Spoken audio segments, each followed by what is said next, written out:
आज करूयात मिक्स कडधान्याची उसळ। त्यासाठी हे वाटीभर मिक्स कडधान्य घेतलेत, ते कुकरला लावायचे आणि शिजवून घ्यायचे। तेल, जिरे, कांदा,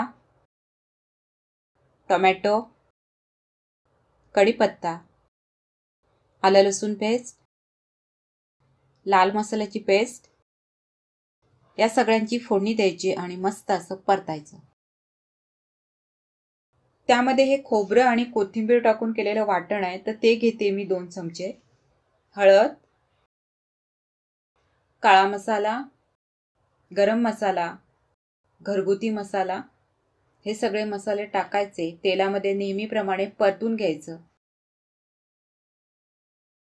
त्यानंतर आपण जे उकडून घेतलेले कडधान्य आहे ते टाकायचं आणि ही भाजी 3 ते 4 मिनिटं फक्त शिजवून घ्यायची, कारण की आधीच ती शिजलेली आहे, त्यामुळे जास्त वेळ नाही शिजवायचं। 3 ते 4 मिनिटात ही भाजी शिजून होते।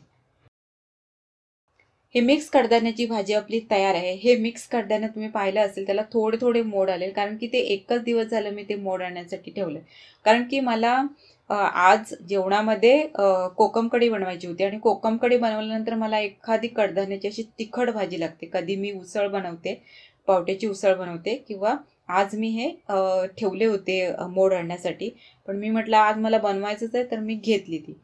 पण मोड आणण्यासाठी मी प्लास्टिक डब्याचा वापर करते, त्याला मस्त अशी होल करते। ते कसे करते, त्याचा वापर करून आपण भरभरून कडधान्याला कसं मोड आणू शकतो कमी वेळेमध्ये, तर त्याचा व्हिडिओ मी एंड स्क्रीनला लावेन किंवा डिस्क्रिप्शनमध्ये पण त्याची लिंक देईल, नक्की पहा।